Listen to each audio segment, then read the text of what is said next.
Welcome to my block. My name is Andre Webley, and I'm going to be the host of this podcast. This is where you're going to get a glimpse of my lifestyle and business, as well as picking up some healthy tips and tricks that will help you make a lifestyle change, starting with your body and mind. Are you ready? Let's do this.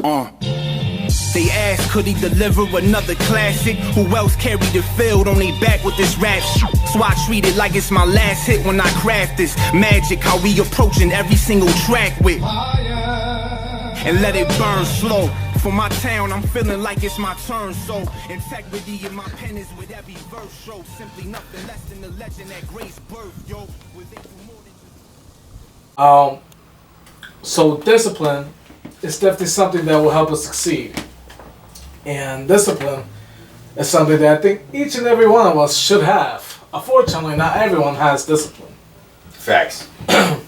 So, for me, instance, I'm going to put myself as an example. You know, I wasn't always the most disciplined person in the world. As we were younglings and going into our teenage years, we did knucklehead things. And for me, my things turned into more darker things, which I won't discuss at the moment. It is something very personal. When I decide to bring it out, I will bring it out. You know, and it taught me a lot because over the years as I was, transitioning into a teenager, into a young adult, I saw a lot of things that I should have been doing. I saw a lot of things that, I should be implementing to my life. As my father was always a disciplined, hardworking man and always wanted what's best for me, as all parents should. As Dre as well, he also mentioned his father also wanted the best for him as well, and was also, I'm sure, he also disciplined you into better man. Yeah, trust me, I got my ass beat. You don't have to. You know how many times I had that in my ass? Yeah. Like, I remember one time where I was living on Wallace Street, on Boston Road, and I was about maybe 7, 8. So obviously all my brain cells isn't there yet, and I was playing in the yard. I saw a chain, saw dogs barking like crazy. Oh shit, Pootie Tang. Oh yeah. So I grabbed the chains, they were all on the fence, Yeah. They were on the other side, and I started swinging that thing, Mm-hmm. and I just threw it straight to the dogs, and I was just like, shut the hell up already! Then the owner was right there. Mm-hmm. So the owner was like, hey, come here. I was like, ooh, time to run! So I started running straight into these woods that was right next to my house. I hid there for a while. But dumbass me, there wasn't no leaves or anything like that to cover me, so I was just straight up in my red jacket. Sticking out like a sore thumb, like, oh boy. My dad, obviously the owner went to the house, to my house, and asked my dad, told my dad what was going on. The look on his face, man, Yeah, it was over. I didn't want to be there. So, obviously he grabbed me, went into the house. Couple smacks. Yeah, been there. And we're not saying, alright, let's get one thing straight. We're not saying that we were abused when we were younger. I don't know. I mean, it's probably too late to press charges, but... It was just... I don't want to say us colored people, that was our way of getting discipline. But, it was a form of discipline. It was a form that my dad knew because back in the day, that's what they did as well. Mm-hmm. They grabbed a belt, they grabbed a twig, they grabbed, sneakers or slippers, whatever it was. Extension cords. Fist kicks. The broom, the mop, anything they could grab their hands on. Frying pan. Oh my god. Don't want to be a saucepan. The saucepan is thick. And that they will hit us that way. I guess nowadays that's considered abuse. Because, if you leave marks and you just bruise the kid, then... Feeble skin. So. But we turn out to be more disciplined. We turn out to be more Because it wasn't just that, it was also experiences in our lifetimes, things that people have taught us through our lives, things that we have learned, that has taught us to be a better person. So what Dre was talking about, if you could refresh people's minds. Integrity and respect, or I believe what I was saying. But there comes with a couple of things with those. Like, are you going to be a man of your word? Are you going to do the things that you said you're going to do? Are you going to respect the people around you, and respect the opinions that people have? Because if Manny said something that I disagree with, I'm not going to get upset. I mean, I might get a little upset, but it's not going to get to the point where, like, I can't respect him for the thought process that he had. Yeah. I'm not going to ever get into a fight with Manny because it's something that he believed in, something that he said.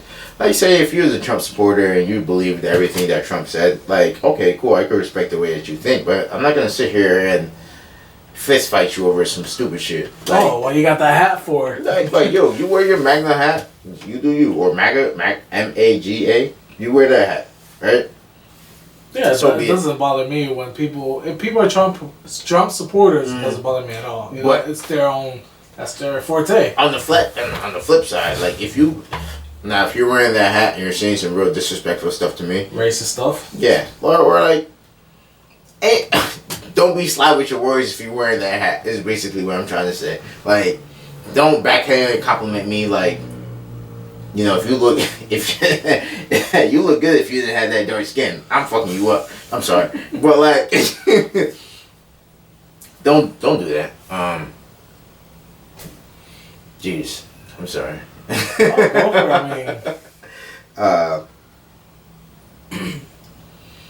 Just you have to be able to respect people and what they do and what they believe in, and once you start to learn a little bit about people, you get to see the common ground that you have.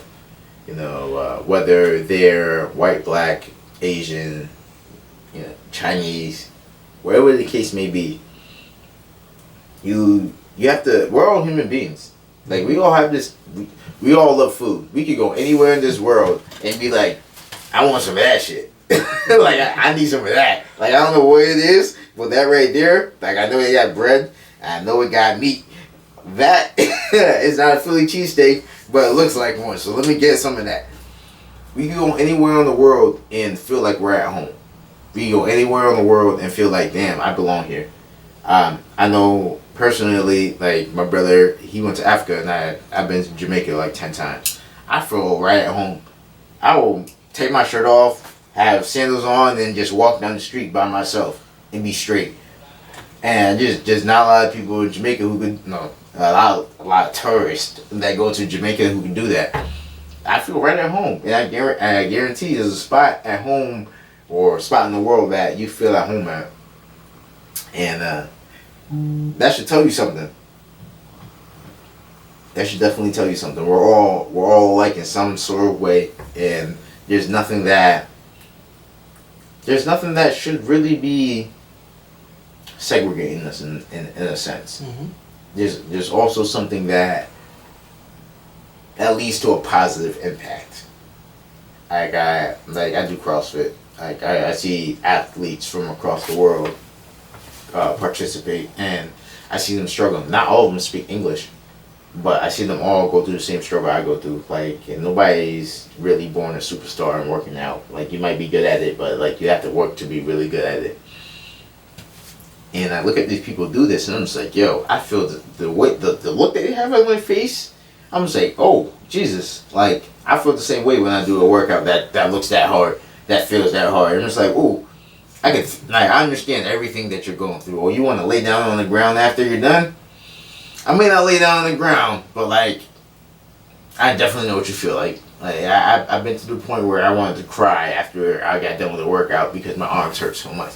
Like, and when I see athletes do that, I'm just like, okay, like I don't pity you at all. I have some empathy, but I also know that you've been through the same kind of hurt that I've been through. Like, we have the same kind of similar experiences. They may not be exactly the same, but they also have some kind of meaning to it. Like, Yeah, it's almost like you love your parents. Everybody should love their parents. You know what I mean? Like no matter what they've been through, like there's a certain point in your life where you're just like, you know, that's my mom, that's my dad. I want to do everything that I can to get their attention, to love them, to do everything I can to, you know, be around them. Now, before you go any further, Mm-hmm. Don't want to be like a downer or anything, but there's unfortunately, as you say, you know, everyone should love their parents. Mm-hmm. There are people who unfortunately go through a situation where. Yeah, yeah, like for real. As like, much as you want to there's love some their stuff parents, but that happens like throughout growing up that you're just like, I'm not messing with. Like, yeah, for real, it happens. But you love your parents all the way up until that point. And it sucks to go through that. Like to have that kind of feeling, like, you know, like you're one of the closest, like if not the closest person to me, and I gotta do this to you, and nobody ever wants to do that to their parents. Like I gotta shut you off for real. Like that was really messed up. Like now I gotta treat you like a stranger. it's tough. Like you know how hard it was to actually grow up and be like, man, I can't be friends with you anymore. Like, you know how many people have, like, you know how many times that happened? Yeah, you grow up through high school and you think all these people are going to be your friends after high school is done. And then people tell you, like, after high school is not going to be there. You don't believe it. And then after high school, literally, you got like 3 or 4 friends. Yeah. Like, that hold you down. It's just like, you had so many friends, or what you thought you had friends in high school, and it's like, you were like a popular guy back then. dude, And like, dude, I play football. I have a pool. I have a fire pit. I have everything that you could possibly fucking do at my house. Like, come on now. Like, like I was inviting people over and it didn't happen. It's just like, it is what it is. You know, you can have everything in the world, but if you don't click with people, you just don't click with people. Yeah. You know what I mean? And vice versa. And I found out who my friends were because they just, best believe, when I invited people over, they showed up. Like, those are the only people who showed up. So, it is what it is, man. Like, you learn, you learn as you grow up, and you learn certain circumstances that you don't want to go through. Like, you end up drawing the line in the sand. Like, I know who my friends are now. Clearly. Because they've been the same dudes that have been around for the same dudes and girls that have been around for 8 years, 9 years. You know, we still keep in contact. Yeah. And everything's the same every time we meet. Just nothing different. It's not like we skipped a beat. Like, oh, this what's new, but you still act the same. That's cool. Like, you know what I mean? Yeah, I mean, I remember I did tell a story, you know, in my previous podcast. I had a best friend, you know, besties, you know, where we I'm gonna summarize this real quick because I did tell the story in the previous podcast, so if you want to check it out, like the whole entire story. But you know, this guy, you know, we were best friends, middle school, all the way up to like maybe 10th grade. And pretty much, you know, we did everything together. You know, I protected him from so many people. He also helped me out. You know, when his girl, you know, broke up with him and started, you know, acting funky, cheating on him with other guys, you know, I was there for him. You know, I calmed it down. You know, I was there with him through thick and thin, pretty much. Until one day, you know, and this is where I'm bringing in the whole Christianity thing, because us Christians, or at least the people that follow that path, you know, they tend to believe in God talking to them, God, you know, speaking to them, warning them about things, you know, and you know, I'm at home with my beastie, you know, what I thought was my best friend, and and my mom all of a sudden just starts. She stays quiet, and then she was like, "Hey, Manny, hey you, come over here, I need to talk to you. You know, right now I'm getting the feeling of the Holy Spirit saying, you know, there's going to be a person that's going to come in between you guys and break the friendship apart. That friendship that you had is going to be broken like nothing. Like nothing. Mm. You know, and obviously we're like, it's not going to happen. You know, like we, you know, as you kind of like brush it off. Like, yeah. Yo, when your mom say something, it's for real, yo. You know, and she said it in front of his mom too. Mm-hmm. You know, we were, you know, us as younglings, we didn't believe too much in the Holy Spirit, but even though we followed the Christian path, we were just like, all right, whatever, you know, we're kids. Mm-hmm. And when we got into high school, to Putnam, halfway through 9th grade, I started noticing changes with him, and I started noticing that he was not the same person. You know, the conversations on the phone we used to have, us hanging out, you know, him going to my house, me going to his, going to the movies, all that was slowly drifting away. Mm-hmm. And I know the guy too. Pretty much the guy ended up talking junk. Started saying a whole bunch of things that weren't even true. You know, I barely knew the guy at the time, and I barely talked to him, and he just started to like twisted things and started saying things, and you know, putting thoughts into this guy's mind until at one point, our friendship got destroyed. Yeah. And to this day, you know, I talked to his wife, girl, whatever, you know, because I did get along with her, and they do have a kid together. And to this day, you know, he wants nothing to do with me. You know, he'll say hi, and then just go on his merry way. Yeah. And we were so close. We were so close. We knew each other's every single secrets. I was with him thick and thin, also with him. And, you know, it wasn't meant to be, the friendship. Yeah.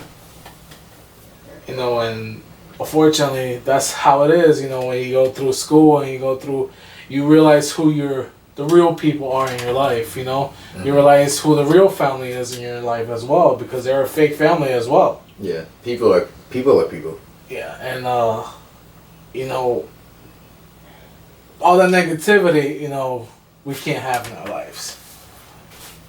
Facts. Like, whoo, yeah, you should, like, I talk a lot about moving forward in life and getting negative things removed from your life. You shouldn't have things that are harming you. I know we all go through things, and at the moment it seems hard. But you look back and you look at all the hard things you've been in through your life, and you're just like, shit, like I'm here now. Yeah, it happens, and it sucks to have it happen as an adult or as you get older, or it even being recent. It sucks for it to happen, but shit happens, you know. But you have to be strong enough, wise enough to see the silver lining and think it's happening for a reason. There's no reason. Nothing happens just cause. Mm-hmm. There's always something behind the reason. It's always a chain of effect. Yeah, it's probably meant for you to learn something. It's probably meant for you not to be somewhere. Some things happen just because shit sucks for you. Like, yeah, good thing happens to bad people, and bad things happen to good people. And that's just the way the way the world works sometimes. And just, you have to do your best to manage those bad times, not to let those bad times get you in a place of darkness for too long. Because yeah, we all get depressed at some point. Mm-hmm. But it's your job and the people around you's job to keep you up and going. Like, if I stopped talking to my friends when they were going through a down time, or if they stopped talking to me when I was going through a similar situation, it's just like, damn, like, I wish I had somebody to talk to. I wish I had somebody to do these things with. I wish things should be better, but like, and nobody's there to help. But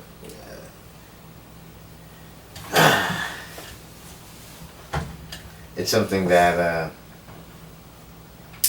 I feel really deep about, and I kind of just don't want to get into it so much. But all right, let's go to commercial break. We'll be right back, and we have one more topic to discuss, or something new that we'll be bringing out for this. So see you. Hey YouTube, I hope you guys are having an excellent day. If you like the video, then like the video. If you dislike the video, then dislike the video. But do me a favor, if you do like it, hit that like button, press share, turn on your notifications so you know when I'm going to be posting these videos. Like, comment, subscribe. I'll see you guys later.